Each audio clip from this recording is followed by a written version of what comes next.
Good afternoon, everyone. Welcome to the March 11 meeting of the Chatham Finance Committee. Pursuant to Governor Healy's March 29, 2023 signing of the Acts of 23, extending certain COVID-19 measures adopted during the state of emergency, suspending certain provisions of the open meeting law until March 31, 2025, this meeting of the Chatham Finance Committee is being conducted in person and via remote participation. Every effort will be made to ensure that the public can adequately access the proceedings as provided for in the order.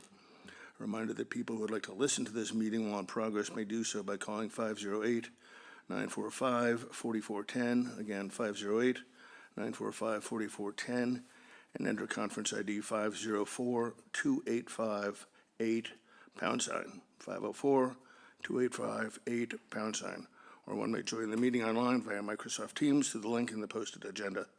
While this is a live broadcast and simulcast on Chatham TV, despite our best efforts, we may not be able to provide real-time access.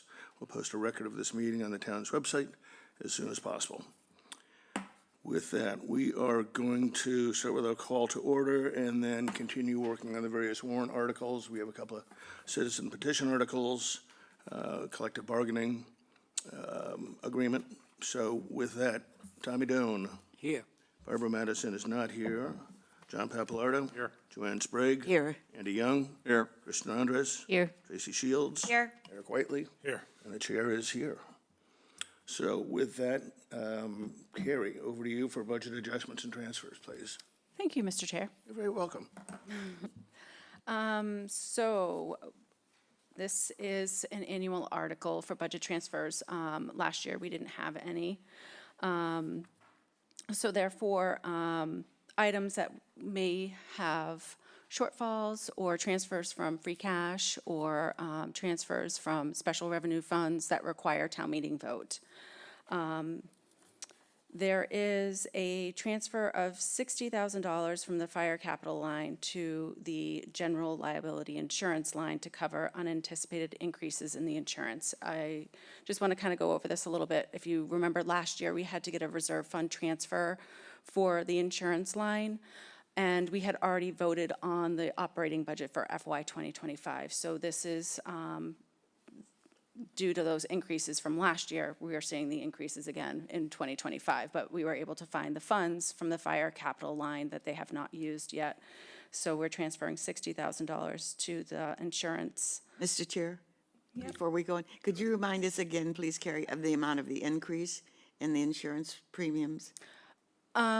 I don't know what the increase is for this year. I can't remember exactly. I'll have to get back to you. But it's also increased this year. Yeah, there's an increase in FY '26, and I believe I have identified everything, and '26 is going to be good. Okay, So, thank you. Yeah, you're welcome. It was just the timing of last year between not knowing that we were going to be over with those increased costs, and then the timing of the budget was already voted for, so. Thank you. You're welcome. There's going to be a $2,000 transfer from the receipts reserved for appropriation from the railroad to the railroad budget. They originally had requested $5,000 for their budget, but we only put in $3,000, so this is to correct that error for them. And then there is going to be a $316,200 transfer from free cash to the Affordable Housing Trust. And this is for interest that goes back to 2009 through 2024. Their interest was applied to the general fund. What happened, my understanding is what happened was when the housing trust was originated in 2009, it was just kind of put on the ledger and not actually creating their own separate interest-bearing account at the bank. So they weren't earning any interest. So any funds that they had were actually earning interest to the general fund. So this right here, we have opened up a separate bank account for the Affordable Housing Trust, and they have been earning interest in September, but we give it to them back to the beginning of the fiscal year. So starting in July, they have started earning their own interest. And this is to correct any interest that would have been earned between 2009 and 2024. We had to actually go to our not our financial advisors, but Bartholomew. We went to them and Cape Cod 5 to get interests going back, and they were able to provide us that information. So this kind of corrects that. Joanne, please. And can you remind us, Carrie, what the railroad fund is? Is that for the Railroad Museum? Yes, that's correct. No longer an operating railroad. What? No longer an operating railroad in Chatham. No, Used to be. right. Thank Okay. you. Comments or welcome. questions? Andy, please. Carrie, did the select board approve this? They have not, they're seeing it tonight, so if they approve it, I will have you guys vote on it tomorrow. I mean, Thursday, I keep saying tomorrow. We're not posted for tomorrow. Okay, thank you. You're welcome. Gary, two questions. The 316 for the Attainable Housing Trust interest. Yes. Is that kind of a best efforts estimate, or do we really think we nailed it? So it was based on the market rates, is my understanding, for the interest. Okay. Right. And to be clear, there's no capital implications or spending implications. We're just shuffling the deck chairs. Right. Okay. All right. Any further questions? All right. Thank you, Gary. We'll wait for the select board to take some action. Okay, thank you.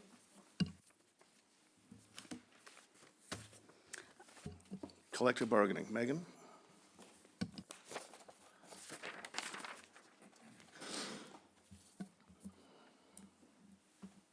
And thank you for having me.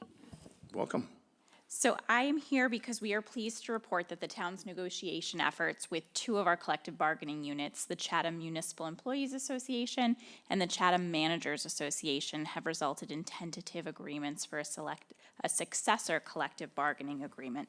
We'll be going before the board tonight in open session to present this, but we have discussed it with the board in executive session, both strategy as well as they've reviewed the MOAs in executive session. But tonight they will vote to ratify or accept the MOAs for successor collective bargaining agreements. We will also be bringing forward the warrant articles for collective bargaining agreements for them to vote to place on the warrant for the annual town meeting. Now, it should be noted, and I know that everyone here is aware, but just because this is a public meeting, that in 2013, all of the town's unions agreed to the town's local municipal revenue growth factor, which is provides for an annual cost of living increase based on the local or Chatham economic performances by certain indicators as received each fall. It's calculated in the fall for the following fiscal year. The formula for FY 2026 provides for a 3% cost of living increase to the compensation plan based on non-tax revenues that were received as of October 2024.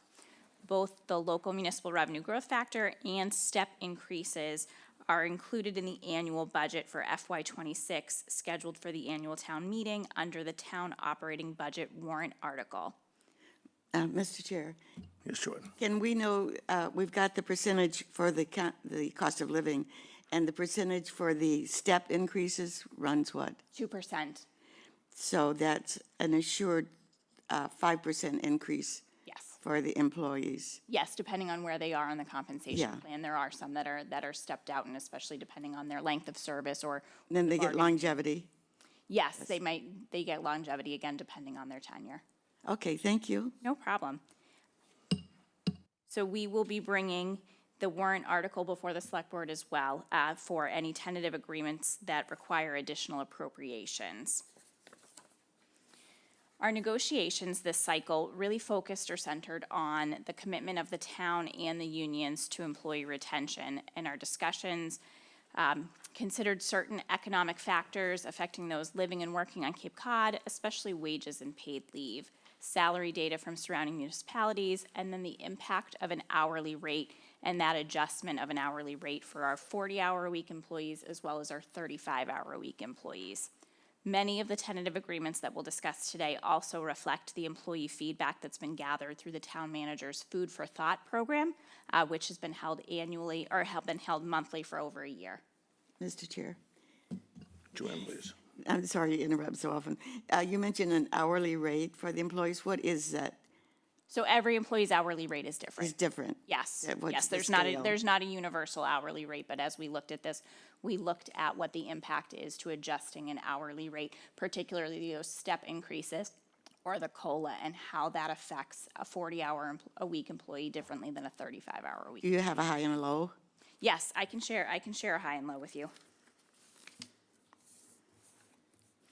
So 2539 would be the low in this, there's two bargaining units that we're looking Yeah. at, but Chatham Municipal Employees Association.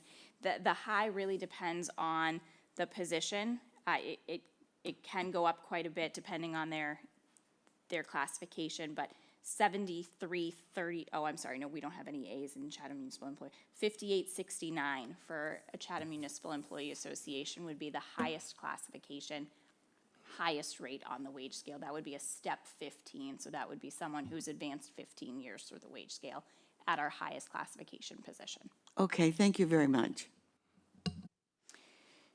So I will now go through for both bargaining units and discuss the summary of the tentative agreements that we have come to. So the Chatham Municipal Employees Association, which is a bargaining unit comprised of 73 members, and the summary of the tentative agreements are as follows.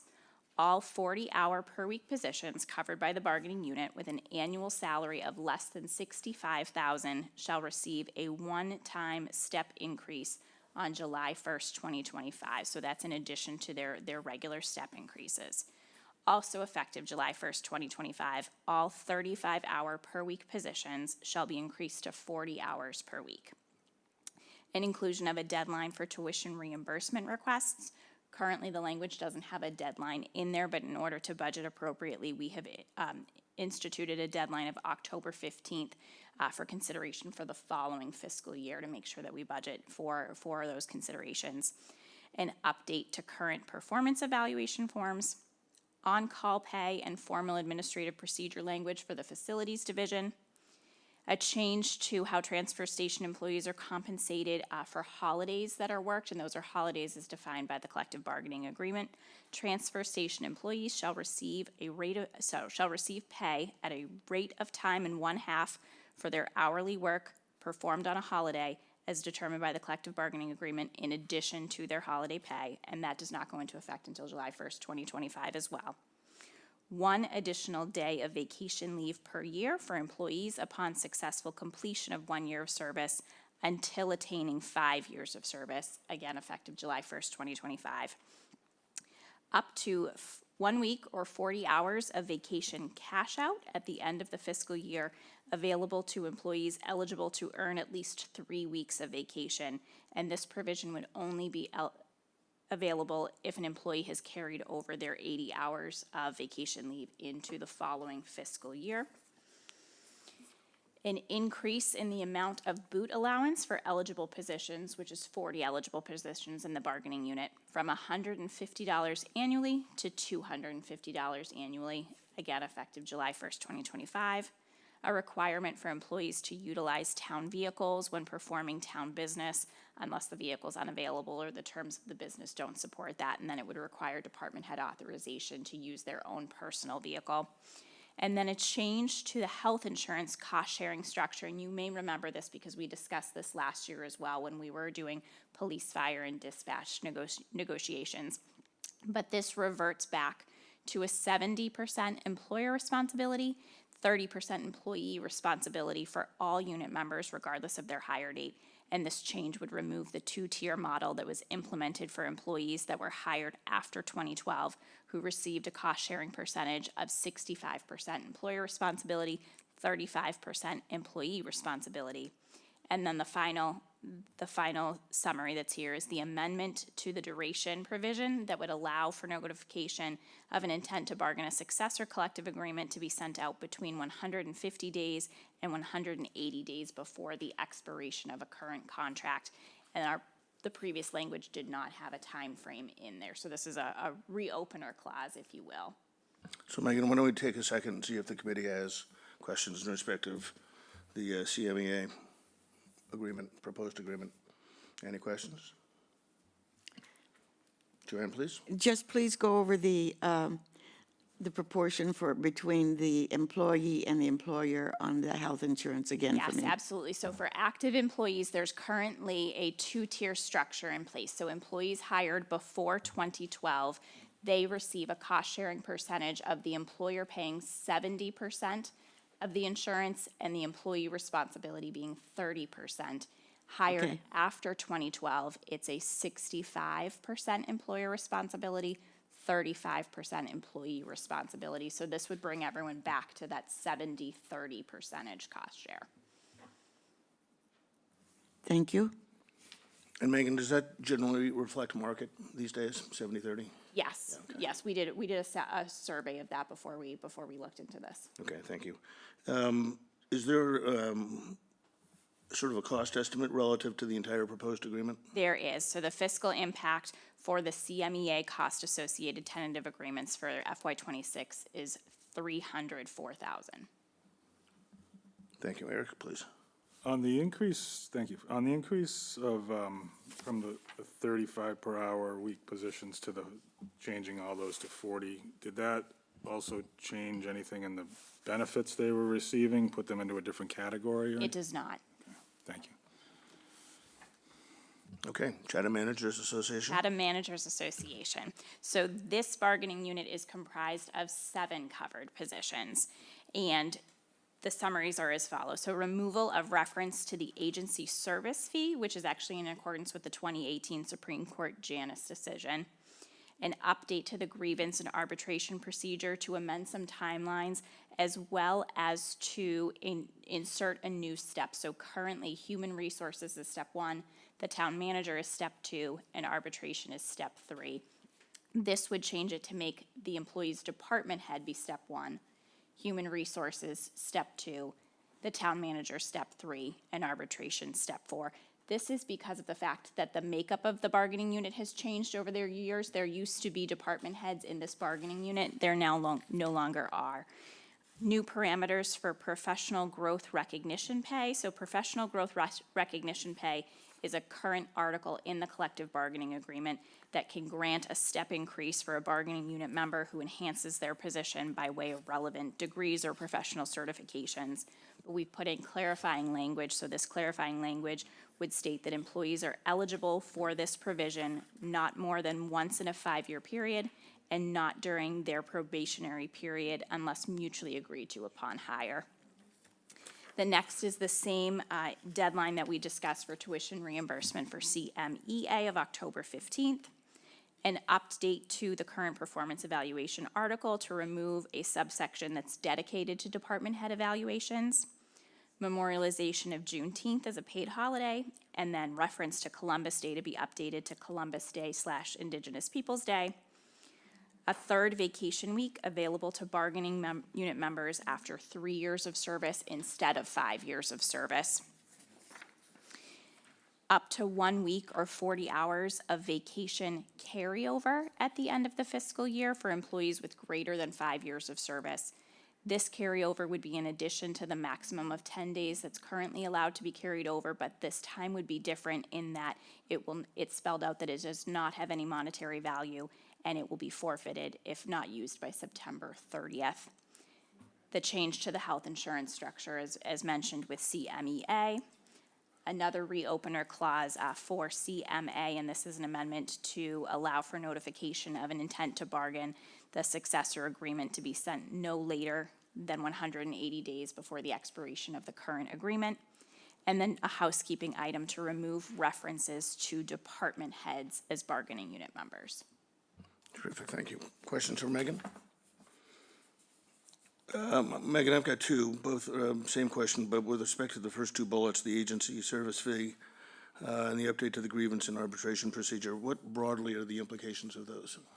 So the first one is just to be in accordance with the law. So as you probably know, but a contract can't supersede the law. So if the law says something can't happen, the contract then doesn't allow for it to happen. But previously, there used to be something called an agency service fee or an agency payer fee, where the position is covered by the bargaining unit regardless of whether or not a personal employee decides to opt in or opt out of the bargaining unit. But previously, bargaining units or unions used to be able to charge a lesser fee to that person instead of their membership dues. And that is no longer allowed by the Supreme Court. So that language is really just to remove something that no longer applies. Okay. And the grievance and arbitration? Grievance and arbitration, so that is to really allow departments to hopefully handle something on a lower level before it comes to human resources, if at all possible. It makes it so that the first step is the department head instead of human resources, because just right now, the contract language really speaks more to when the bargaining unit members were direct reports of the town manager, and they now no longer are. Okay, that's helpful. John, please? Thank you.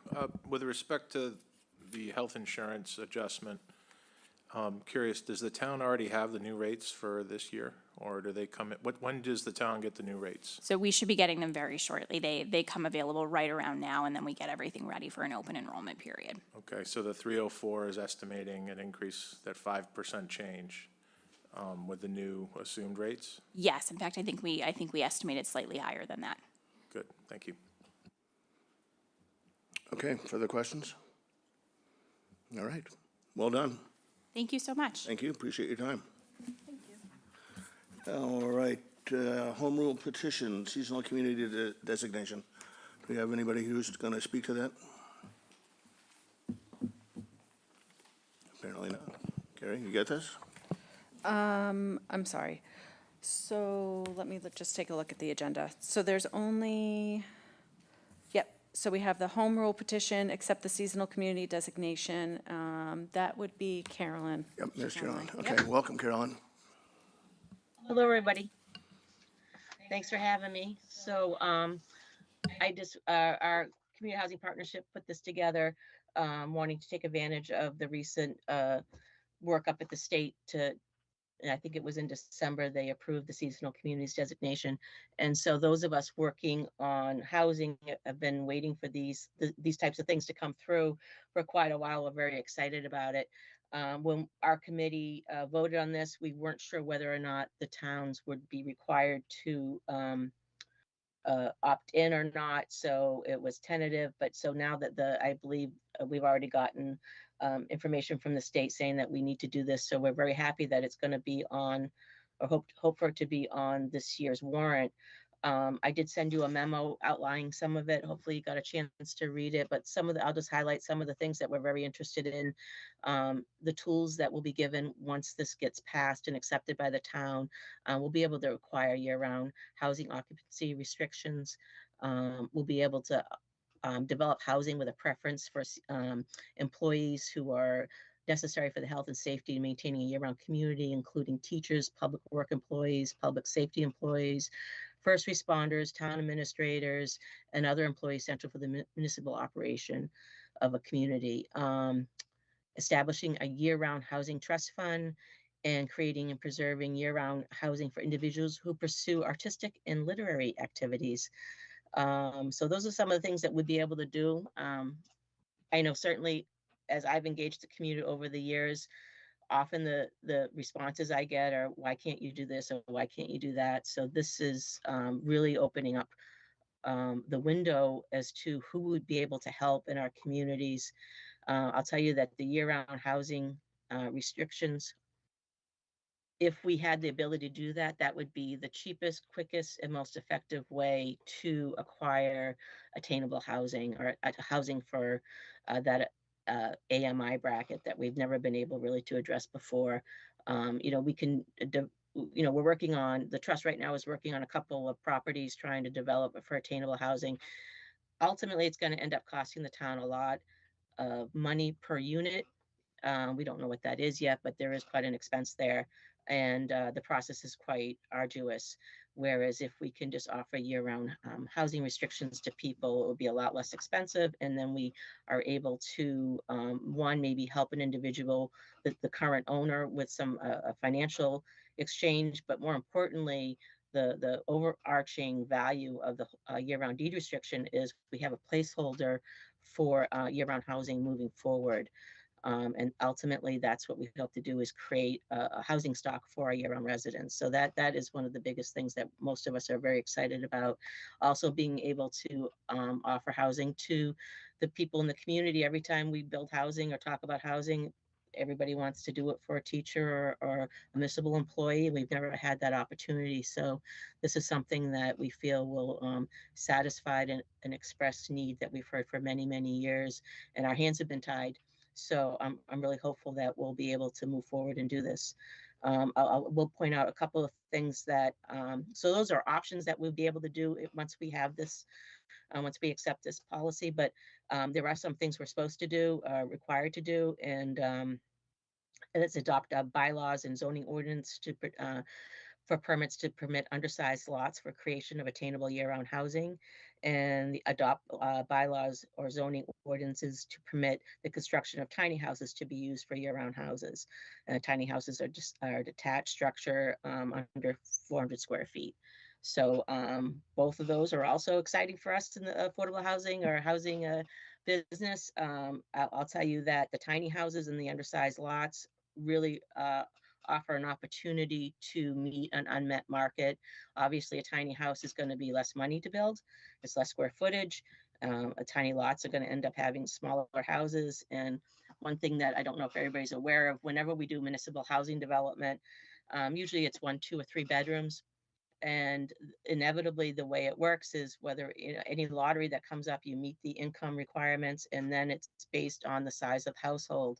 So traditionally, we've never really been able to provide housing for single folks or a couple, a childless couple.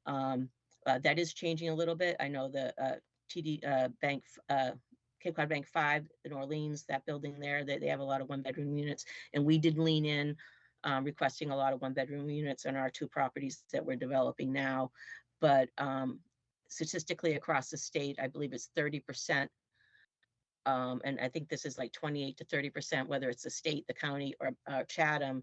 30% is a single person living in a house. And the next 30%, so 60%, are 2 people living in a house. So that 2 people could be a couple or a parent and a child or whatever. But basically, there's a huge demand for small houses, 1-bedroom houses. So I'm excited about that. Maybe we could get some units there and satisfy that need. Overall, this whole package really allows us to address the whole spectrum of need, and being able to provide housing for different folks, opening that window as wide as we can to have some equity in terms of, we're only going to have so many units no matter what we do, but making sure that there's a broad spectrum of people that are eligible for those units, I think brings a lot of equity to the community. And I'm very excited about it, and I hope you can support it. So, and Gloria's here for any of the more technical questions that I might not be able to answer. Thank you. Terrific. Thank you, Kellen. Questions to Eric, please. Thank you. I actually have 2. So if this was adopted, is there been discussion that the former water department building on Old Harbor would be in this type of a program? Gloria, I'll let you answer that. My understanding is it would depend on when it was accepted and when we were doing the lotteries for that. But Gloria, if you could address that perhaps. Sure. Hi, everyone. I think with the timing of the acceptance of seasonal communities at this town meeting, and by the time everything gets done for the development of 127 Old Harbor Road, either reusing the structure, the house, or rebuilding it, I think that seasonal communities would already be in place. So yes, we would be able to apply that to that project. Great, thank you. And my other question, so the firefighter, or teacher, whoever fits into this category, would they necessarily have to be working in Chatham or Monomoy, or is it, can an Orleans police officer be part of this? Not that that would be a bad thing. I'm just trying to understand how far it reaches. So we haven't gotten complete guidance from the state yet on this, but typically it would apply to teachers in the Chatham School District or the regional school district that includes Chatham. I think for firefighters, it probably would be firefighters specifically for Chatham. But I think that the best thing to do is to wait for the state to provide guidance on that to see if it's more expanded than just our town. Thank you. Joanne, please. Thank you, Mr. Chair. Can you tell me which of these need to go to the legislature after town meeting approves it? Any of them? Do you, I do you don't mean think any so. of the things that Carolyn had mentioned, like year-round restrictions and things like that? Yeah, well, it's going to be a complete article, right, for a town meeting, a warrant article? Does that have to go, once we approve it, does it No. need to go to the state legislature to be approved? No, this is just acceptance of the seasonal communities section of the Affordable Homes Act. Okay, On Thursday, you guys are going to be talking about a potential home rule petition to include fishermen as Okay. a vocation that can be targeted. But this particular warrant article is simply the acceptance of the seasonal communities section oh, of the okay. Affordable Homes All Act. right, the fishermen aren't a part of this one then. Not this Not one. yet. You'll see that on Thursday. Okay, thank you. Further questions? Tracy, please. Thank you, Mr. Chair. Just a comment. I just wanted to say thank you to you both ladies. Your work is really appreciated, and I share your excitement in the growth of who can access this good work. Terrific. Kristen? Thank you. It seems to me there's some really great things about the accepting this designation. I have a couple of questions. One is, obviously, if the town meeting approves it to opt in, if we find that we want to opt out, is that a possibility? And the second question is about the 10,000 square foot lots. Do we know how many of those are in town, if that's an option for us? And is that, what does that look like? Thank you. Gloria, I'm going to take that one. Sure. Thank you. Good question about the opting out. I suppose if you accept it, you could at some point in the future deny the designation. I don't know the answer for sure. We haven't gotten that kind of detailed guidance. I think in the balance, though, the things that you're allowed to do under seasonal communities really address the things that the community has been talking about.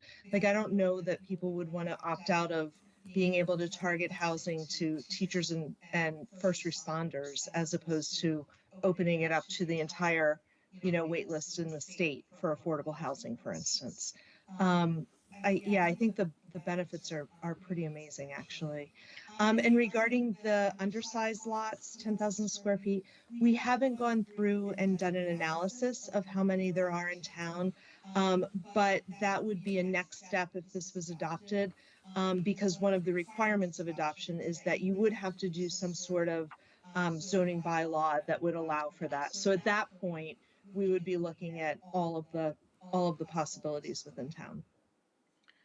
All right, and I'll also add, based on the memo from the Executive Office of Housing and Livable Communities, there is a notation that says, under the Affordable Homes Act, a seasonal community may apply to the Executive Office of Housing and Livable Communities for a waiver for any of the requirements. So that would be a process. Kristen, please. Well, we'll go to Joanne, and then we'll come back to you if the. Would you please go through the authorizing the use of the 1% short-term rental tax for the authorizing the use of that for attainable housing special, whatever that is. Go through that for me again, please. That's not on this. So, That's a different warrant article. That's a separate okay, petition we yeah, brought. then I And I am don't think that confused. one's Thank moving you. forward this year. I think Carrie has her hand up, so let me jump to her. Yeah, so, sorry, Joanne, there was only one article that the Select Board had approved on, and the other two, I believe, are kind of like in limbo right now. I think are they on tonight, the Select Board meeting? That one's on for next week. The attainable housing. Yeah. So the attainable housing is on next week for the select board meeting. So we're only talking about the seasonal community designation. That's Okay. the only one. I'm sorry, but I put it in the packet because it was already put together for last select board's meeting, and they were talking about all three of them. However, a couple of them are being, So I don't have to worry about that one. no, it's just the seasonal community one. That's why I was That's it. asking the question about which ones had to go to the legislature. I Okay. know. I'm right. sorry for the confusion. Okay, thank you. You're welcome. Andy, please. Carrie, just having to do with accepting the seasonal community designation, has the suggested warrant article been approved by the select board? Yes, it has. It has? Yeah, Okay. they approved it last week. So it's available for us to vote on today if Yes, we wish? that's correct. Okay, thank you. That's the plan. Kristen? It's back. I remember my back. follow-up question. I think what I read was that the Commonwealth is setting up an advisory council to come up with guidelines, right? So I was wondering, given that there's no dollars attached to this designation from the state, whether it might be wise to hold off and wait and see how things sort of fall out and we understand more before accepting the designation. And also, I guess that's why I also brought up if we could opt out if there was something that we didn't like. Just throwing it out there. Carolyn, you look like you're poised to say something. Yeah, I don't know. I mean, obviously, we have to invest in our own housing. You know, we have money already allocated for, we have a lot of money, a considerable amount of money in our affordable housing trust. We have our attainable housing trust. All that money is designated for housing. We have properties we're working on that the town's already given us a supermajority to develop. These are just added tools that we can use to tweak those lots and developments in future ones to better suit the needs of our community. And we really, really, really would like to have your support in being able to do that, because again, these are the things that people keep asking us for and that we've not been able to do before in the past. And if we want to serve a broader spectrum of people who need housing, it's not even just the people that need housing, it's the exponential impact of losing talent from our community where they have no place to land and they go somewhere else. They can make a decent living somewhere else and they're going to go somewhere else. So it's important to the sustainability and the viability of our community to be able to provide housing for a broad range of demographics. And this is the tool to do that. So just want to say that. Thank you.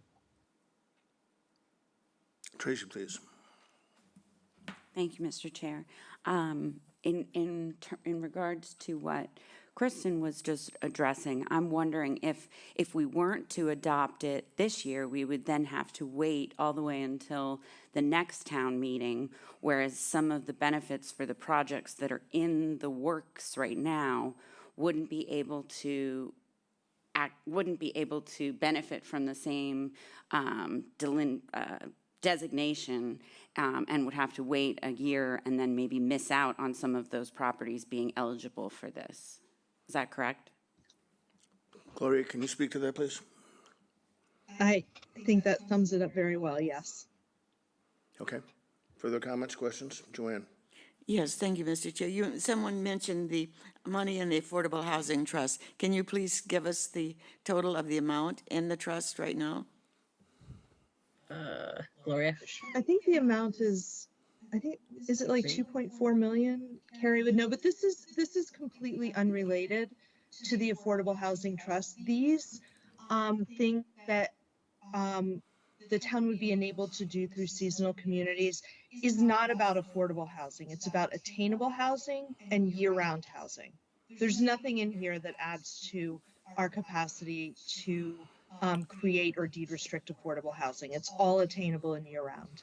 And Gloria, for the benefit of anyone who may be watching this, could you explain the differences between affordable and attainable, please? Sure. Attainable or affordable housing is housing that is affordable to a household earning 80% of the area median income or below.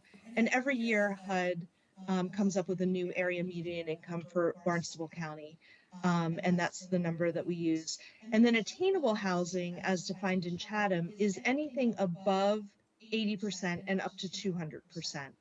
And then the year-round restrictions that would be enabled by this seasonal communities designation acceptance is not tied to affordability at all. Like, there are no income limits at all on that. It's just to promote the year-round community.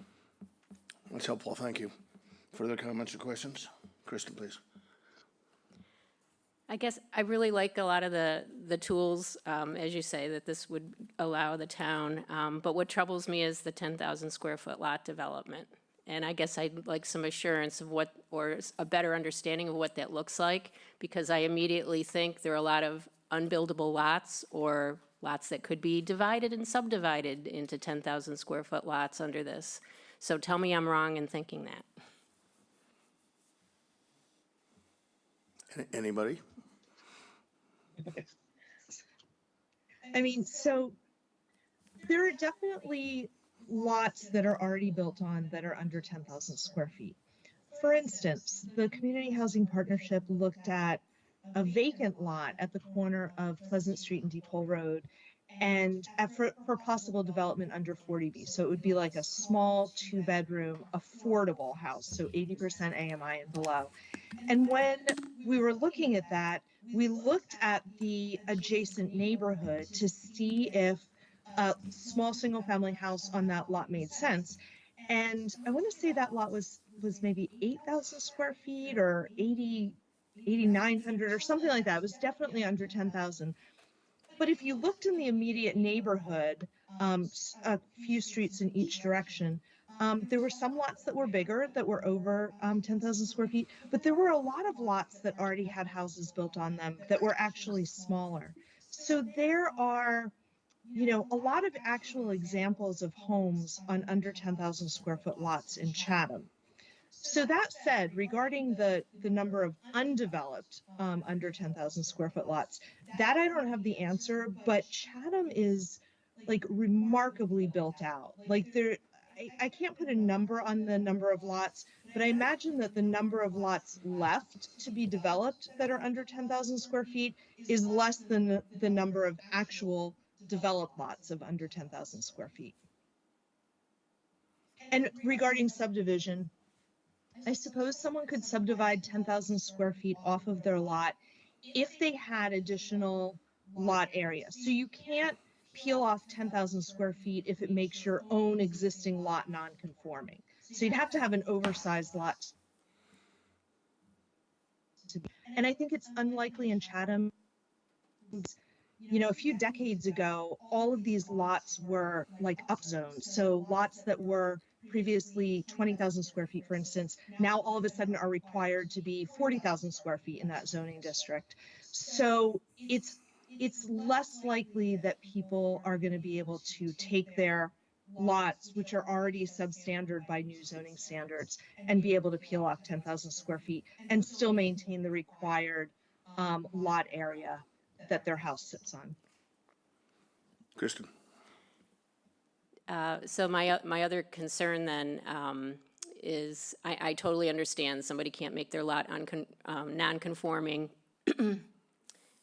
by carving off 10,000 square feet, but I would be more comfortable understanding how many possibilities of this exist in town, what the worst case or best case scenario is, and how many more septic systems that is, or are we looking at areas that are going to be sewered? I mean, I don't know, maybe we're looking at a handful. Maybe there's only 6 possibilities in town. If there are 60 possibilities or 100 possibilities, I'm just not sure how many more single-family homes our infrastructure can hold, or our groundwater can hold. So that's my big concern. All these other tools in this designation sound terrific, just what we want.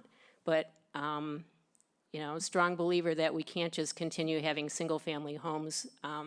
We need to have a lot of other tools. So just concerned about how many 10,000 square foot lots we might be looking at.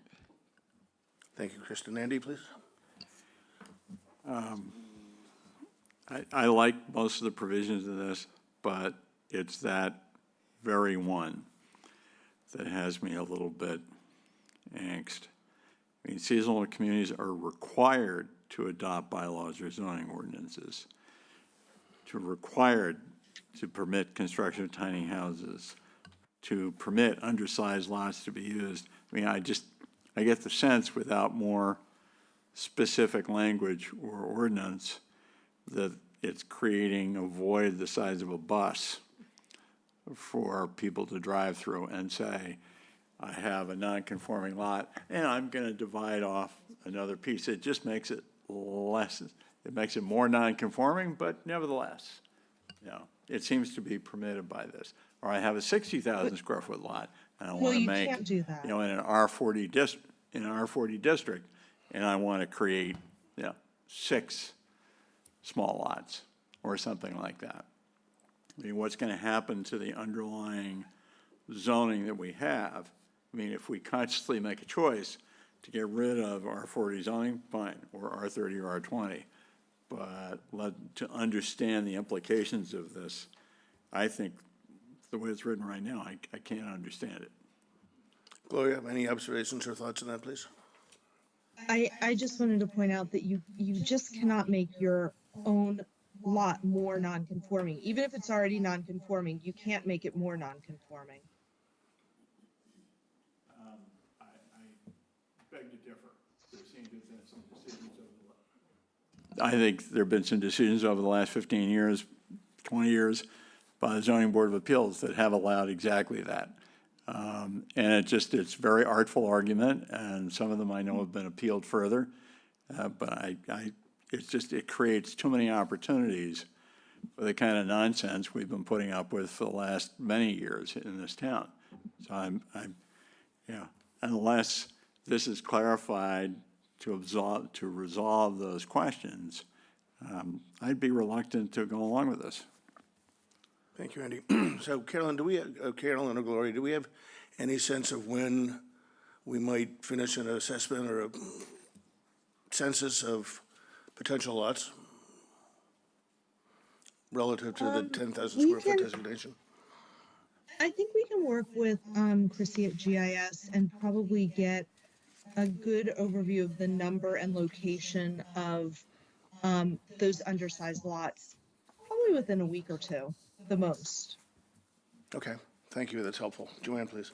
Mr. Chair, I'm going to take a huge leap here. What Chatham needs is more affordable and attainable housing.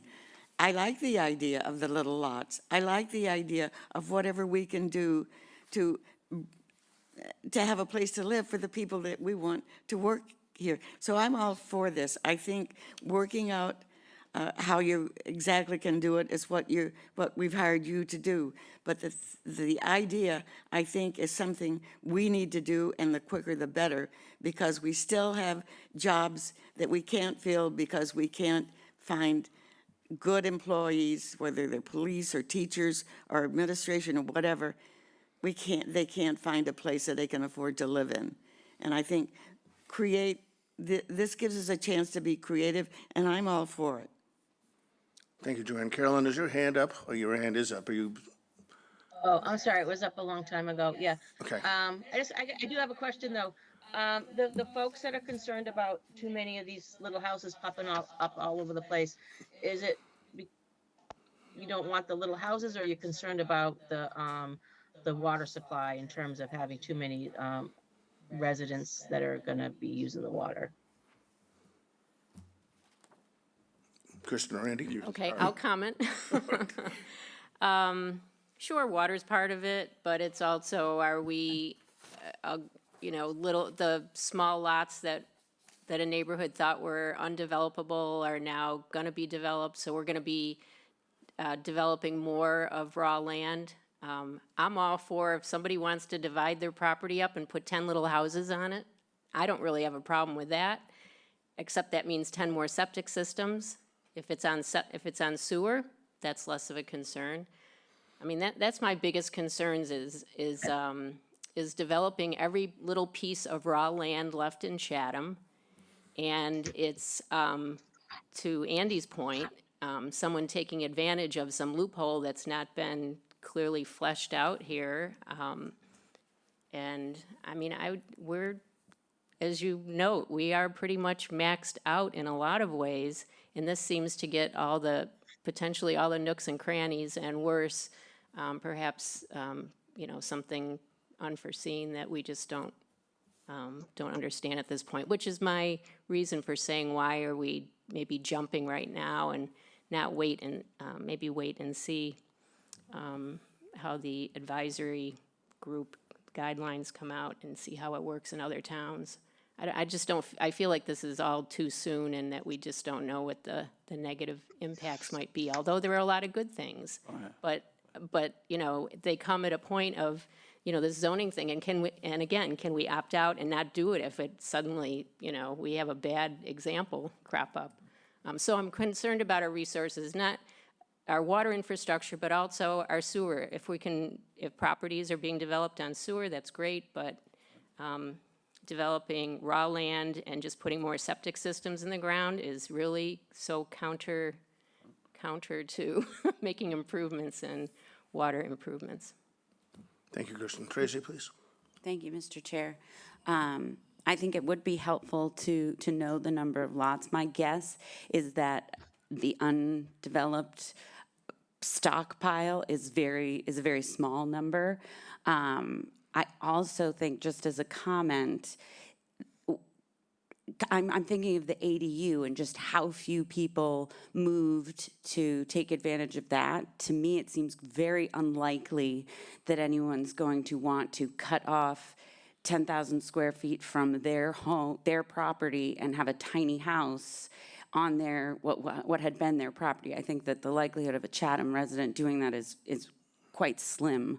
But I think if we were to demonstrate that it's a small number of potential properties, that it might ease some of those concerns.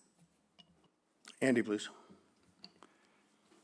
I hate to be the wrench in the works again, but, the fact that we may only have a limited number of lots under 10,000 square feet now is not a guarantee that somebody using this language couldn't create more 10,000 square foot lots of an unknown number. And it doesn't necessarily have to be used for a tiny house. It could be a standard 2-bedroom, 2-bath, whatever, single-family home, and not something that's under 400 square feet. I mean, we have and have had a lot of real good sharpshooters in this town, developers and attorneys, who can navigate their way through something like this faster than you believe.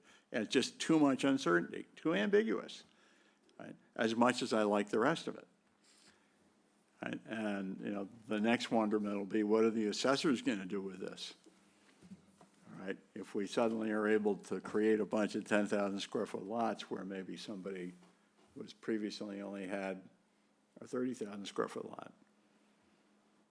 So I think I would like to, it's a fascinating conversation. It is. And an appropriate one. I think what I would like to do is see if we can't get community development and the GIS department to try to crack the code, if that's okay with the town manager, on roughly, exactly, whatever we can achieve, number of lots we might be talking about here, prospectively. And then with that information, if it literally is a week or two, we can vote on it at that point in time. Does that sound reasonable at this point? Gloria, does that sound reasonable? Jill, Carrie, anybody else? Sorry, it's only 1 week because next week we close the warrant, so I don't know if there's, I know that Gloria and Carolyn, you have the other 2 articles on Thursday. I don't know if there's any information you can give to them in a couple days. If not, it would have to be the earliest next week. Andy? I thought the select board had already voted to put this on the warrant. They did already vote to put it on the so warrant. Doesn't matter if the warrant closes in a week. Right, but you would, if you're not going to vote on this, That's different. then it Well, we would could be, we could report it from the floor. report it from the Which floor. we've done before. Yes. Does anybody have any idea of the timeline for when some of this stuff is supposed to be resolved? Gloria, can you speak to that, please? Not really. We've been getting guidance in dribs and drabs from the state. It took months to get ADU guidance. We just got guidance within a week that the seasonal communities actually had to be adopted and that it wasn't just automatic. So I would hesitate to put a timeline on when we're going to get it. Okay, thank you. So I guess with the town manager's approval, I would sort of kick this back to community development of the appropriate venue for consideration of how many properties we're talking about here. If that makes sense. Thumbs up? Okay. So why don't we do that? We'll defer it for the time being, and revisit it when, if and when we get some more data. Well, when we get some more data. Okay? All right. Thanks, Thank you everyone. guys very much. Really appreciate it. All right. Citizens petition, general bylaw amendment, chapter 10.5, Affordable Housing Trust Fund, tentative.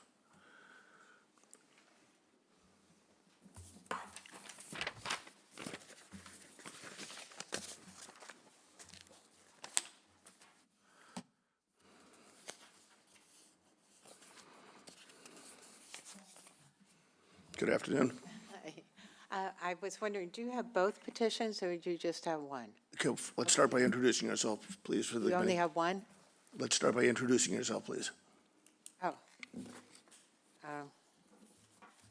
Carol Gordon, South Chatham. Terrific. Citizens Welcome. petition, general bylaw, chapter 10 amendment.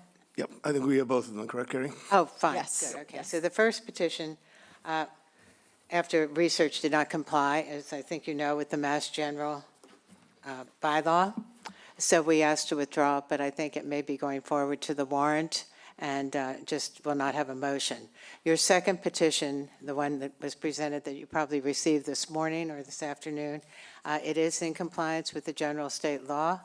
And we ask that the trust is limited to one select board member as opposed to what is now 2 select board members on the trust. And another Chatham resident would then be appointed to the trust. It's very, very Okay, simple. fairly straightforward. Do you want, just for context, provide a little bit of your thinking behind, Pardon me? would you provide a little context for your thinking behind the proposed article? Okay, yes. Right now, there are 2 select board members on the trust and, of course, also on the select board. When issues come up, the 2 select board members, which are the same, get to vote on the trust issue, and they also get to vote as a select board member on the exact same issue.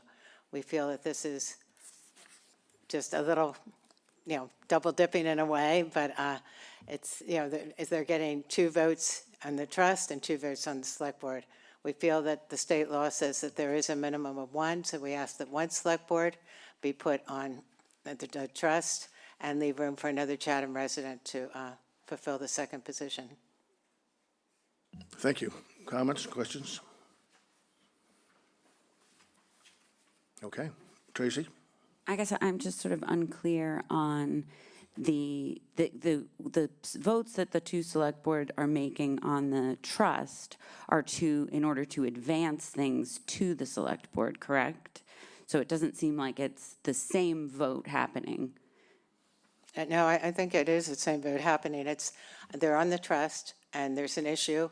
The same issue, as you vote on the trust, goes to the select board, the same people voting again on the same issue. So it's not like they're presenting it to the select board. They're part of the select board that's voting on that issue. Right. So they each get 2 votes. They're representatives on the trust, and so their vote helps to move things out of that committee and into the select board at whole, which to me would seem the benefit of having the 2 select board on the trust so that the whole select board can be better informed of what's being put before them. Okay, I understand what you're saying, but also, if it's just 1 select board member, which the state law says that we can have, we would open it up to having another citizen take that position, take that second position so that they can vote. So it would return to the people in a way and have the select board member also vote on the trust as well as on the select board. So they would be able to take that, disseminate that information over to the select board just as well.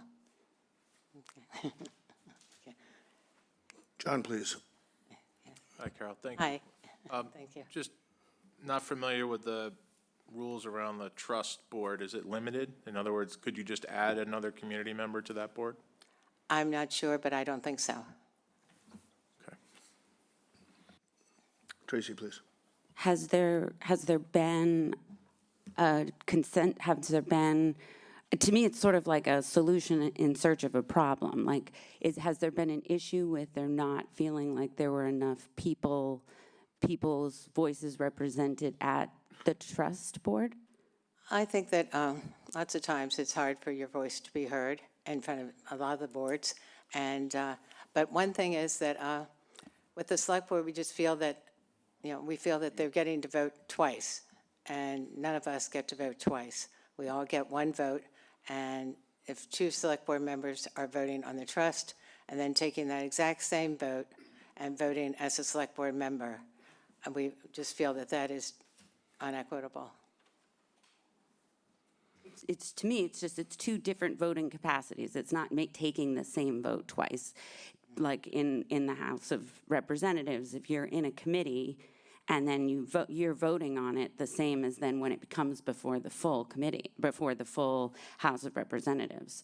So I just respectfully disagree that it's the same vote twice. It's a vote that moves it out of the trust domain and into the general domain. Right, I understand what you're saying. And there's also, there are liaisons to all the different committees, and that's one of the jobs of the liaisons, to bring the information back to that particular committee. It's not that the liaison gets to vote twice on an issue. So, I see where you're coming from, and, trying to answer as best I can, but I think that, we have liaisons, and that's what they're there for, and they take the information back to the committee. And the select board is usually pretty well informed as to what's going on with the other committees, but I understand, so. Joanne, please. Anyone else? Thank you, Mr. Chair. I think it's always good to have a fresh pair of eyes looking at something, and the selectmen get to vote on enough things. This is strictly my opinion, and to have a member of the community looking at something from a different perspective, I think is a good idea. I like this. Thank you. I'm going to take advantage of the presence of Selectman Castro to see if there's anything he would like to offer from the institutional perspective.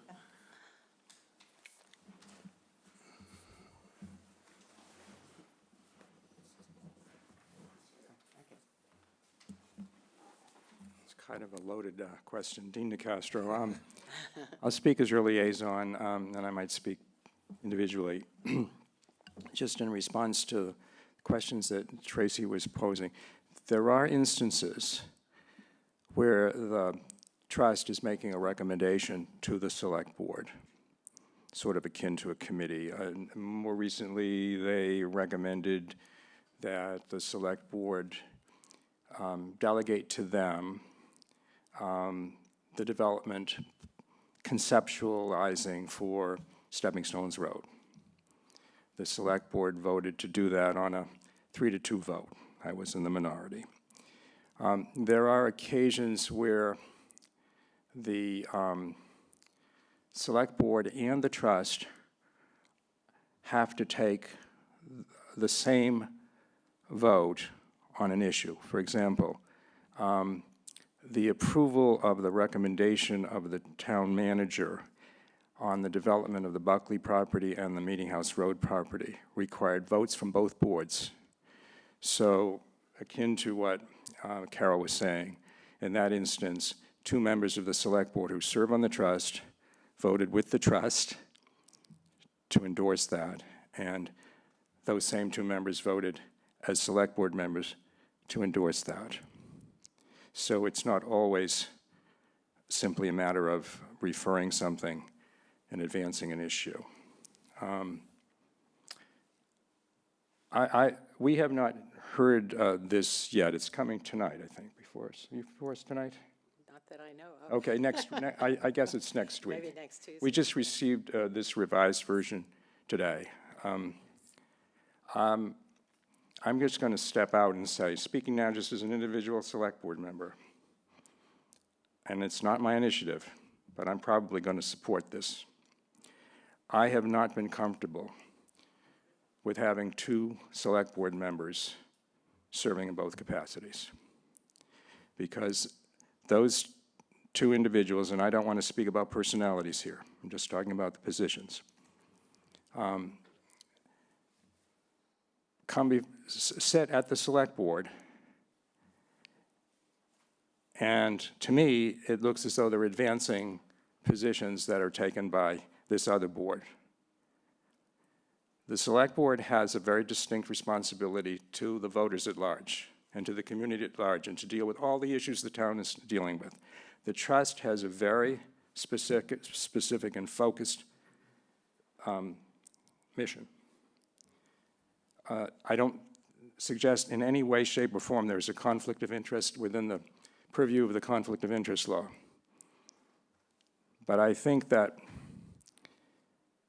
the purposes that the two bodies represent are not always the same and don't have to be the same. So if you have two members who are serving in both capacities, it only takes one additional select board member to join with them, and that's happened a number of times, to advance interests that might be in the best interests of the town, at least in the mind of the trust, but in the minds of some select board members may not be. And that's been demonstrated, I think, in a number of instances where we've had votes of 3-2 or 2-3, depending on the issue. So that's my personal view.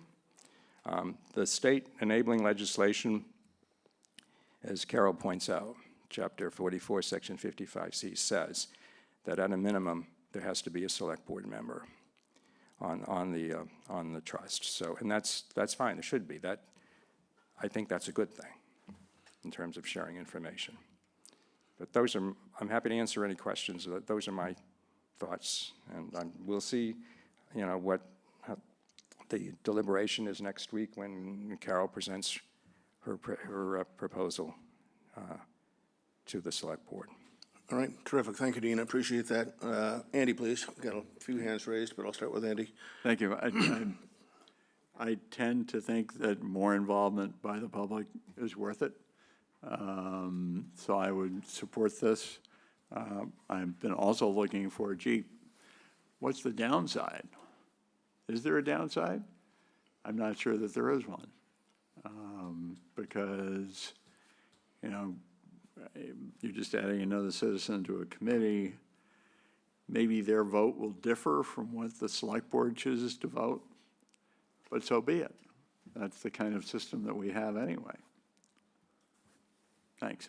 From my understanding, part of the role for having the two on is to bring is to bring what Dean was just speaking about, that the purview of the select board is what's in the best interest of the town.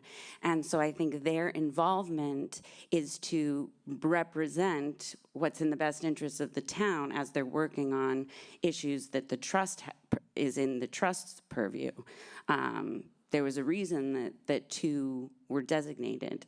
And to me, it seems that there will be less general public influence on what's happening with the trust if we remove one of the select board who is accountable to us as voters.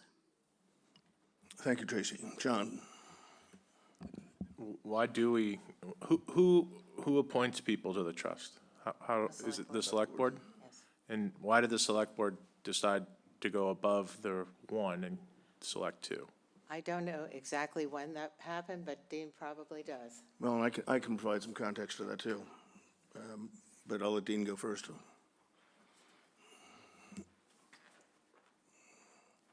This relates to something you're going to consider on Thursday, I think. We have a town bylaw that establishes that 2 select board members have to be on the trust. That was taken from a home rule petition that specifies the composition of the trust, which was filed in the legislature in 2021. It was advanced by the select board on the vote of town meeting.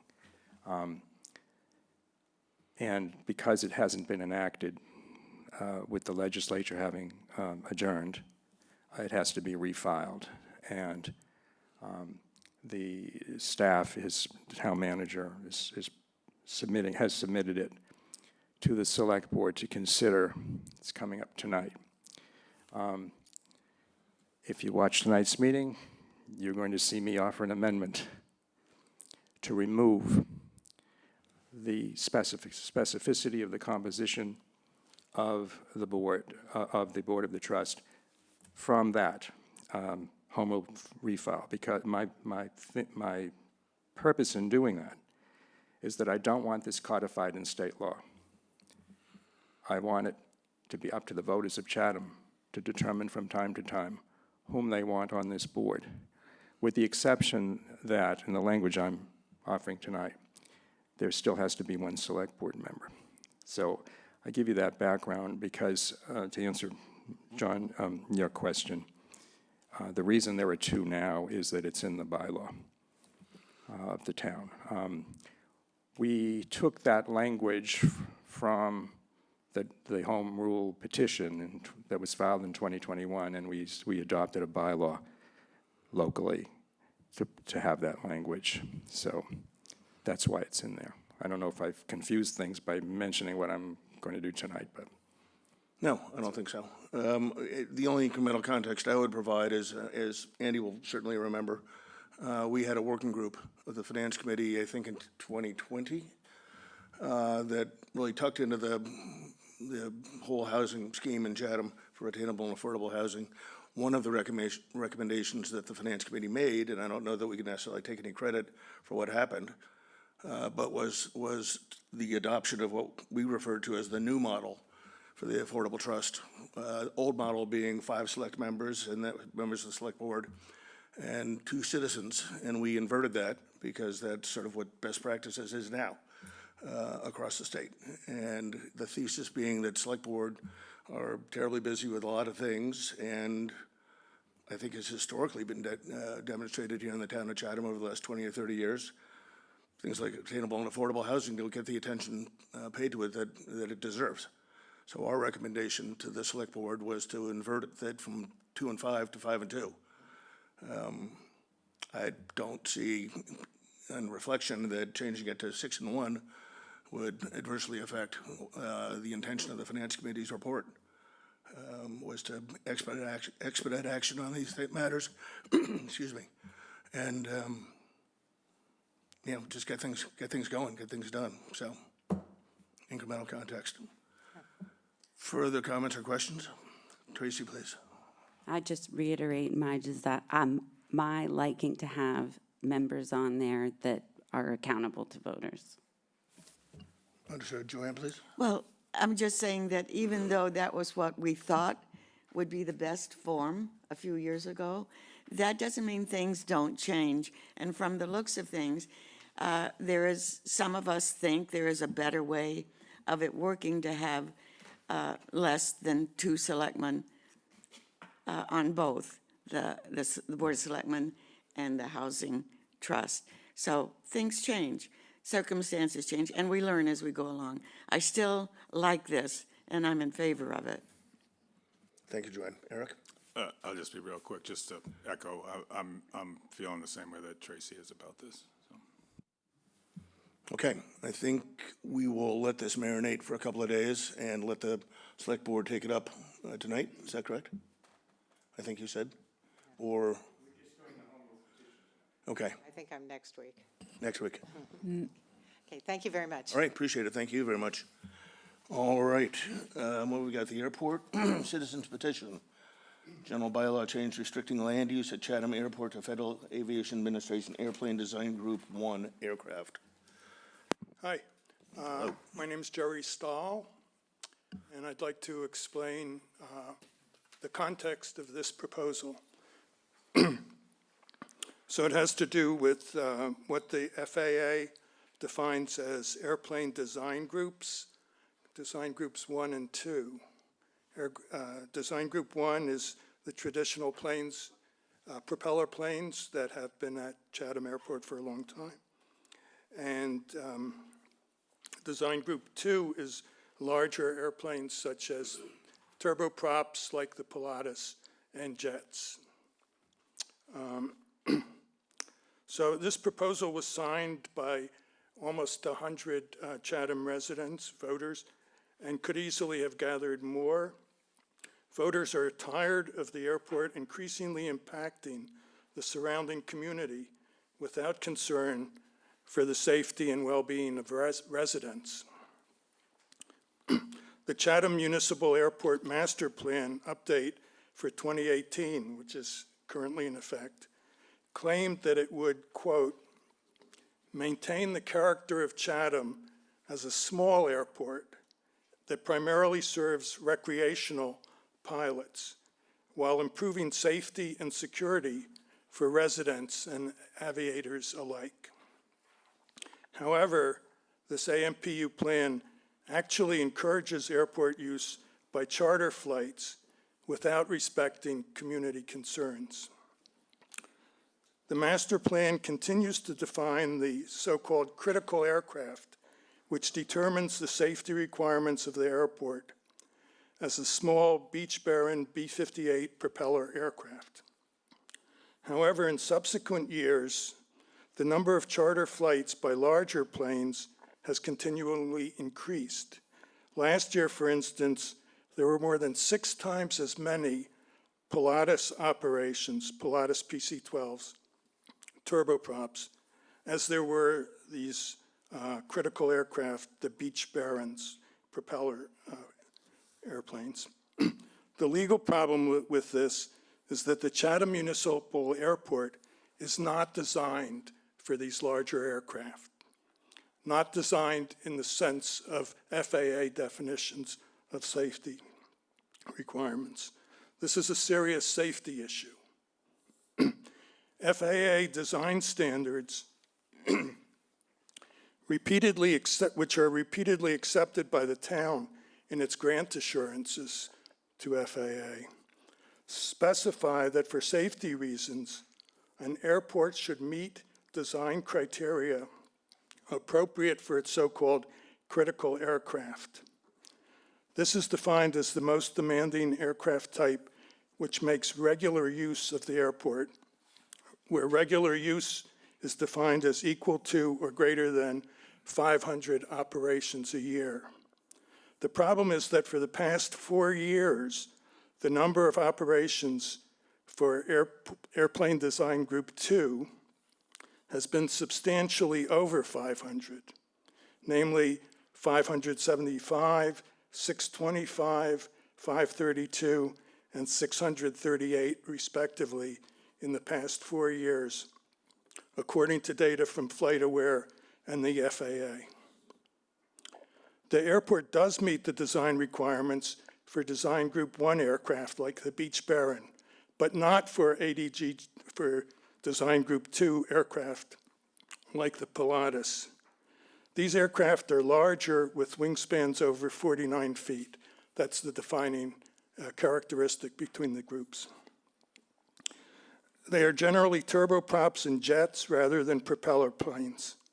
They require more stringent airport design features for safety. The Chatham Airport Management has not stated what it is doing about this in over 4 years. It is not even clear if they have reported this situation to the FAA. Furthermore, it does not appear possible, even possible, for the Chatham Airport to meet the safety design requirements for Design Category 2. So it just continues to put its neighbors in harm's way. In particular, scheduled charter flights would want to land even in poor visibility to keep their schedules, and that would require much larger cleared runway protection zones where hundreds of homes and businesses now exist. These planes carry large amounts of jet fuel, which is potentially disastrous for residents in an accident. Airport plans continue to push for clearing of trees and other measures to encourage charter use of the airport by these larger planes. This is not in the interest of Chatham residents. instead requiring Design Group 2 charter flights to use Hyannis Airport, which is what we're recommending, with its control tower and longer runways, is much safer for pilots, passengers, and residents. Our proposed bylaw, unlike current airport plans and policies, would indeed do what they claimed they wanted to do, namely maintain the character of Chatham as a small airport that primarily serves recreational pilots while improving safety and security for residents and aviators alike, as they promised, but have not done. I hope the town representatives will support this bylaw, which would increase safety and realign airport operations with FAA safety regulations and with the desires of many Chatham residents. Thank you. Terrific. Thank you very much. Comments or questions? Tracy, please. Thank you, Mr. Chair. Sometimes with issues regarding the airport, I recuse myself because my business is located in the airport, but this has no bearing on our business at the restaurant. And I'd like to just, make a statement that I fundamentally disagree with the premise that the operators of the Chatham Municipal Airport do not proceed, or that they proceed without concern for the safety of our community. I know firsthand that is not the case, that safety is of the utmost concern. And I ask that the question be put to town council, because as I understand, limiting the type of aircraft for the FAA, this might get into some legal hot water, but certainly the FAA isn't allowing a plane to land that they don't deem acceptable to be landing at our facility. Thank you, Tracy. We've got Huntley Harrison from the Airport Commission on, but Joanne, I know you have your hand up. Yes, thank you, Mr. Chair. Yeah, maybe the FAA has the right to say we can have a larger airplane flying in there. But we have to remember that Chatham was here first. This is our town. This is our airport. I think the town meeting members should have a chance to express their idea of what kind of an airport keeps the character of the town of Chatham, plus is for the benefit of the people who live here already. In other words, right now, the airport is serving us, it seems to be very well, to have a choice in whether the type of airplane is able to land there and the kind of noise or the kind of traffic that will affect not only just the neighborhood right around the airport, but it affects the whole neighborhood. We can all hear the planes taking off and landing. I think this is a fair question. I think it's fair for the town to put up a fight if they want to about if they want the airport that is there to have business expanded. So I think it's a good article, and I like this one too. Thank you. All right, I'll turn it over to Huntley, but before that, I will fondly recall the days in the 60s and early 70s when Nauset Airways used to fly DC-3s in and out of Chatham Airport on regularly scheduled service. So with that, Huntley, over to you, please. Thank you, Mr. Chairman. Can you hear me? Can everyone hear me If you can okay? speak up a little bit, Huntley. You're a little faint. Let me just change my microphone here. Is that better? Sure. I'll do my best to speak up. Thank you. With all due respect to Mr. Stahl and the rest of the petitioners, just a couple of comments. We're not taking the trees down to expand the use of the airport for the larger planes. We're taking trees down to improve the safety for the airplanes that use the airport currently. We do consider safety. We consider safety all the time in what we do. But we also have to respect the rulings of the FAA. As soon as this petition came down to the select board in December, I was made aware of it. And I immediately contacted our lawyer to find out if such a bylaw would be legal. And because we accept money from the FAA and from MassDOT for airport improvements, we have to abide by certain grant assurances. And those grant assurances obligate us to do certain things to maintain the airport. The use of the airport by the turboprop airplanes recently, or in the last few years, if that was to be illegal or were to be illegal, an illegal use of the airport, and we are a part of the national airspace system because we are a public use airport, the FAA probably would have come down a long time ago and said, no, they can't operate here. But they haven't done that. The result that we got back from our lawyer, as well as town council, was that this bylaw would ultimately be judged illegal and not hold merit with the Attorney General, which is where bylaws go after town meeting. The assertions that were made in the original memo were contrary to preemption, proprietary powers, and the notion that Massachusetts courts are the final authority over airport regulation. Those were irrelevant. It is the FAA grant assurances that impose the conditions on acceptance of federal funds.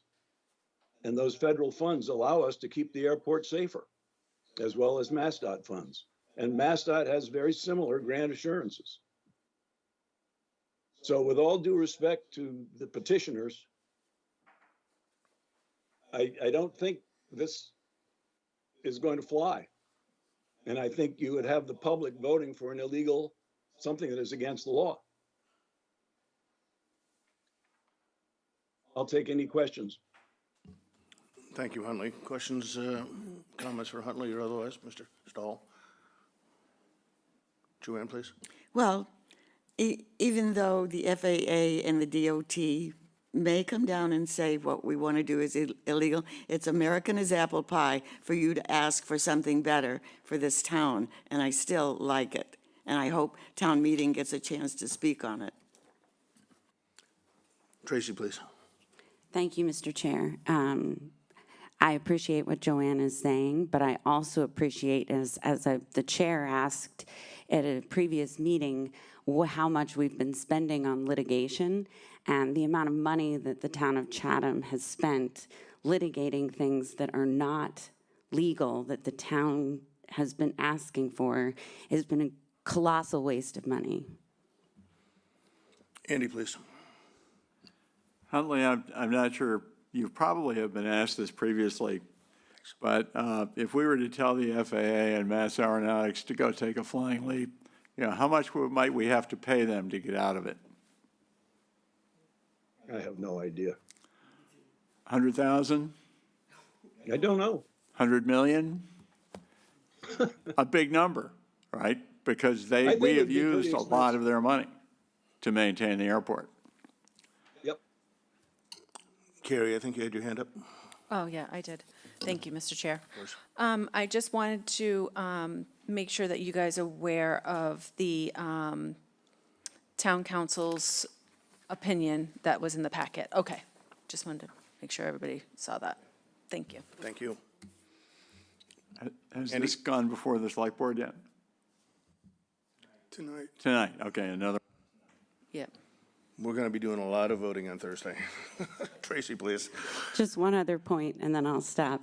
But to Andy's point, not only would there be monies owed back for all of the years of monies accepted, moving forward, the town would have to be solely responsible for maintaining the airport, which it is not exponential level of cost variance for things involving aviation, such as when we were talking about the asphalt and paving. These are not costs that the town of Chatham can absorb itself. Thank you. Eric? Looks like you're, I your trigger finger going. I wasn't gonna, I was gonna try to hold back, but, and I think I will, but I do not support this. I will not support this. So. Okay, thank you. Mr. Chairman, Yes, sir. may I respond to? Please, by all means, yep. Yeah. So this proposal is not for the FAA to take a flying leap. This proposal is that we obey the FAA rule about doing something that when more than 500 of these larger planes a year are landing. I don't claim that it's illegal for a single Pilatus plane to land once or twice, but the FAA has set a limit. It says the limit is when there are 500 operations in a year, and there have been consistently for the 4 years. I don't say that the Airport Commission doesn't care about safety. I say this is a safety concern that they have not addressed. I do not say that there are no lawyers who would fight about this. Lawyers fight about everything, and we know lawyers who disagree with that opinion that you got in your package specifically. The AC has discussed at its meetings that it's gone over 500 of these operations a year, and it's always made an excuse. Oh, it's because the pandemic is over now, they're all flocking in, but it won't happen again. Year after year, they make an excuse, and yet it keeps going up. It's not an unusual occurrence. This is exactly what the FAA meant when it said that we need to either declare a new critical airplane for the airport and make our safety features align with that new airplane type, or else not allow so many of these bigger planes to come in. I don't believe that it's possible, given the geography and the location of the airport, to make it safe for these large planes. Safe in the sense of meeting the requirements for an airport that has these larger Design Group 2 airplanes as its critical airplane. So either you have to do the impossible and make it appropriate and safe for the larger airplanes, or you have to keep them less than 500 a year operations. But it's not going either way at this point. And this proposal would solve the problem. It would keep the airport legal according to FAA regulations. It would keep it the way that a lot of Chatham residents are used to it, growing up here and so on, and like it, a small recreational airport. But it would get rid of these planes that are unsafe at the rate that they're coming now. And my sense is that the airport is doing things to encourage even more, although they say it's not up to them, it's up to the private pilots who decide to fly in or not. But the trend is definitely going that there are now more than the 500, which is the FAA limit. And the Airport Commission is doing nothing about it, not recognizing it, not reporting it to the FAA probably, and then coming on and, talking this legalese and so on. All right, thank you. Eric, please. And then Huntley, I'd like to ask you to respond to Mr. Stoll. Do I understand it to be the speaker's position that if there were 499 Pilatus landings at the airport per year and only 499, that you'd be happy with Pilatus's landing there? There have been for a few years. This is the first time I'm coming forward with My this question is, if proposal. there was 499 only $499, you would be okay with Pilatus's landing at the airport. This is what I understand your position. This proposal is not about my personal preferences. This proposal is to meet the FAA requirements. This is something I think the town should do. It's the town airport. The town owns that land that all these planes are landing on. The town has the right to say, you cannot land all these big airplanes on our land. It's just not safe because you haven't set up the safety, haven't met the safety requirements for doing it in terms of, zones, protective zones for planes to crash in if they don't quite make it up on the short runway that we have here. So I want to go to Huntley, but just I guess, an observation. If rounding up your numbers, Mr. Stahl, what, 2,200, 2,400 landings over the last 4 years without at least seemingly public awareness of any adverse incident, any safety hazards, any crashes, how do we square that? If this is so unsafe, we've had 2,000 plus operations in the last 4 years without an incident, how do we explain that? I didn't make up these rules. I did not make up the 500 limit. Those are FAA Well, rules. it sort of just ties into Eric's question about if the 499, is that okay? You're questioning the FAA rules. These are not things that I made up. They're not things that I'm not saying you did. that I believe in, you know. All right, that's fine. I would make up a different rule, but that's not my job. Fair enough. All right, Huntley, please. Sure. First of all, I want to clarify, just to make sure everyone understands, that an operation is just a takeoff or a landing. So 600 plus or 500 plus operations is half that number of planes coming in. So in terms, on a daily basis, if you average it out, that's one a day, maybe, not even that. And that doesn't happen anyway.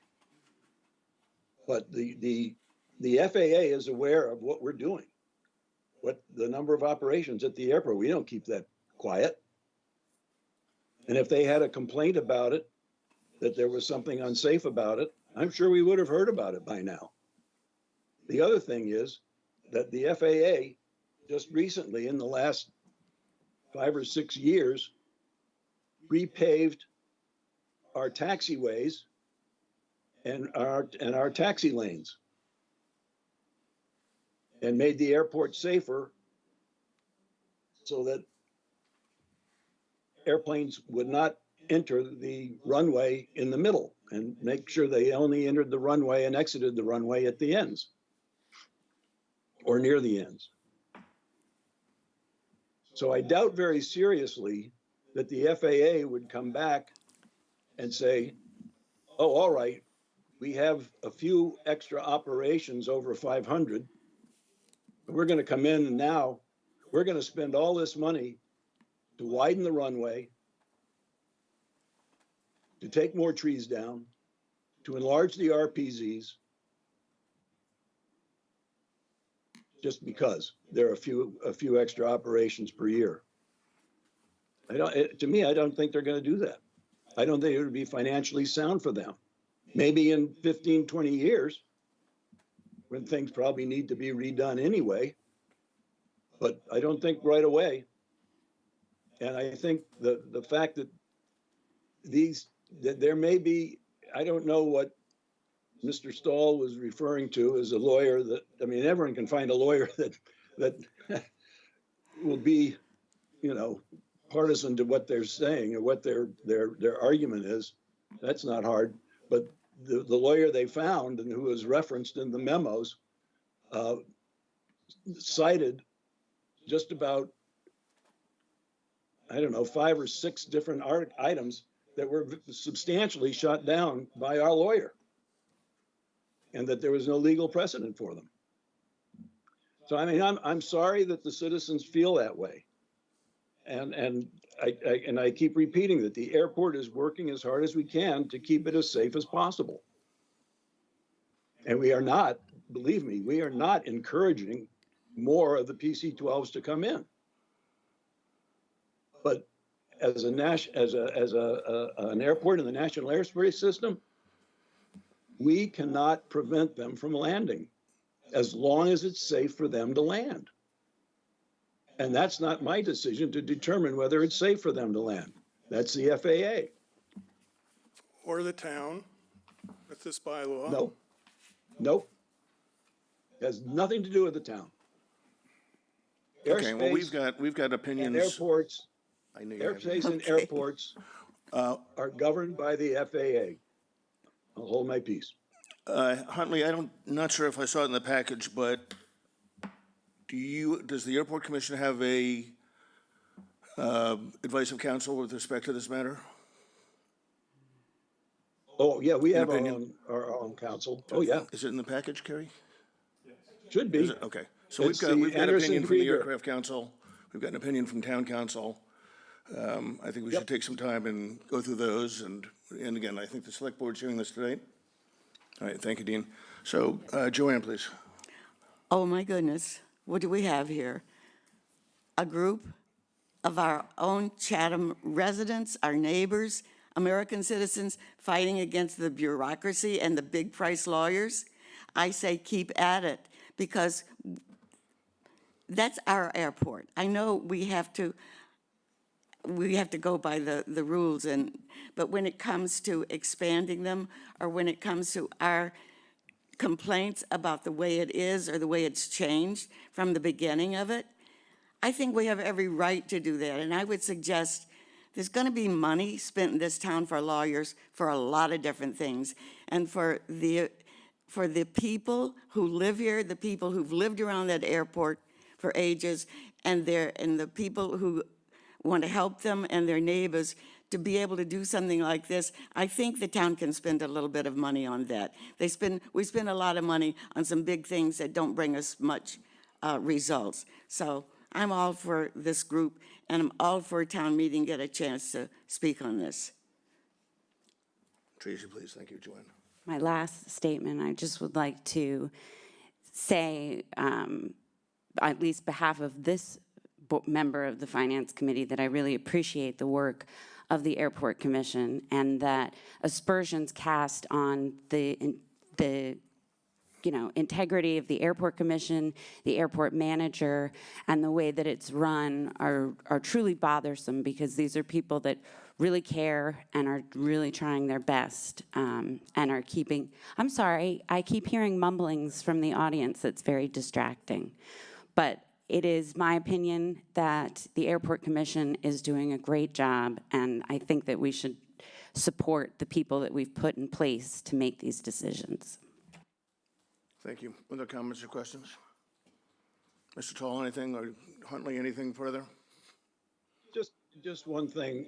As you all review the legal opinions from Anderson Krieger and from Town Council, I would refer you in the Anderson Krieger on page 5 to footnote number 3, is where the Attorney General, it says the Attorney General has for its part made clear that it will defer to the division, meaning the Division of Aeronautics, on these determinations and routinely disapprove bylaws that conflict with federal or state grant assurances.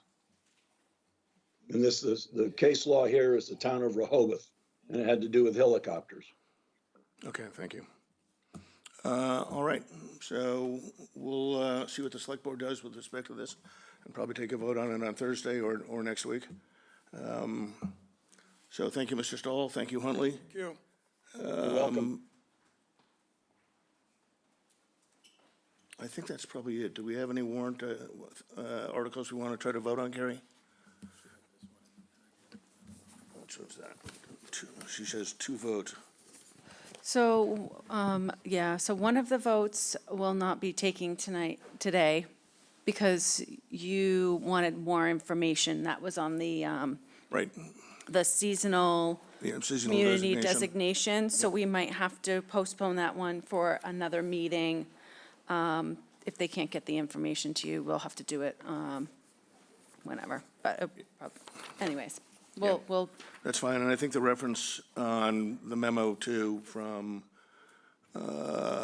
Terry to the select board and Jill to vote 311 is a reference to them voting on it tonight.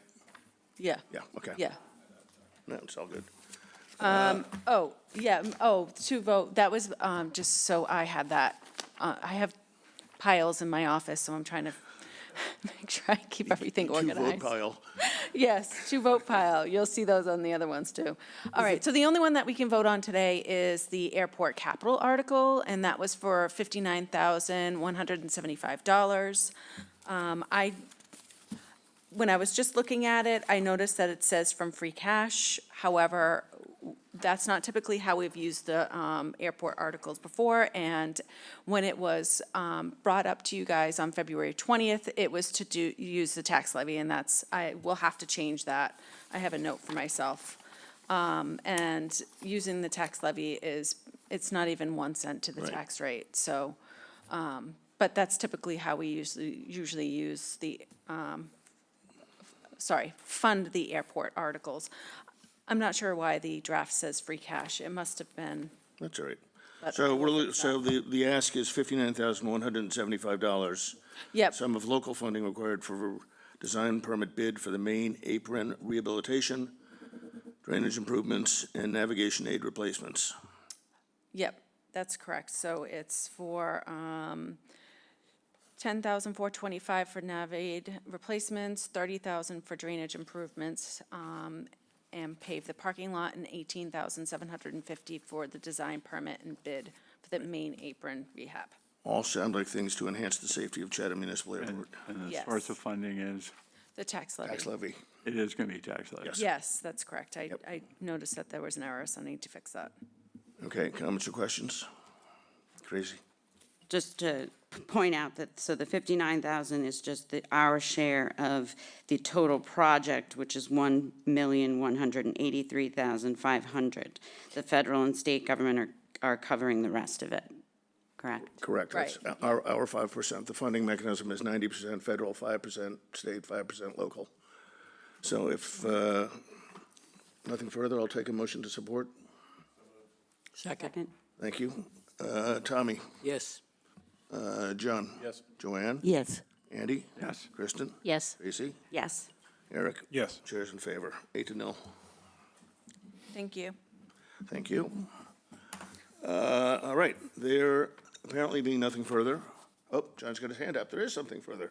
If I could just indulge the committee to revisit our conversation we had earlier about the seasonal community designation. I know we're not going to take the vote today. Maybe we'll take it next Thursday. I'm not sure. Maybe we have to take it before town meeting on the floor. I'm not sure. But I think everybody on the panel here agrees it's a serious issue that we're trying to solve. I think everyone here should consider that there is not one solution that's going to knock this out of the park and take care of business. I think what I heard today, there were some really important concerns that I share. Wastewater, monkey business with lawyers splitting up lots and creating high density in areas that probably aren't appropriate for it. I guess my question, above and beyond the audit that I think we're waiting for on what are likely places for something like this to be effective or applicable, curious if, because we don't have a lot of information in the packet, I'm curious what opportunities the town itself would have to further condition the program if we were to take it on, such as, can we limit it to areas that are sewered or likely to be sewered in the next phase? Things along that line. Like I'd like a little more guidance before we get to town meeting, right? So that this can all be answered, because I think the town would want to vote for it if some of these core issues are understood and known. I think the back-out provision Kristen asked about is an important one to understand as well. So those are just some of the thoughts I wanted to share with the committee. I didn't say anything during the conversation because I was chewing on it. Thank you for that. So I think that's an excellent suggestion. Why don't we see if we can collate whatever questions or comments we may have in respect of it, and when either Katie or whoever comes back to present it, we can feed them the questions in advance and see if we can get an answer, any answers to those along with the census. So if you guys have specific things, we should, why don't you send me an email, and I'll just collate all the answers and get them over to Katie and let her sort them out. Anything further? Joanne, please. Yes. Carrie, just to keep us updated on how far we've come on the tax rate, like we just talked about adding a penny, where are we now so far with everything we voted for? Or would you rather do that Thursday? It's all right. We can do it Thursday. Okay. That'll be good. I think that would be great, and I would appreciate it. Thank you. No problem. Good. Okay. Anything further? If not, I'll take a motion to adjourn. Second. Thank you, Andy. Tommy? Yes. John? Yes. Joanne? Yes? Andy? Yes. Kristen? Yes. Tracy? Yes. Eric? Yes. Chair supports.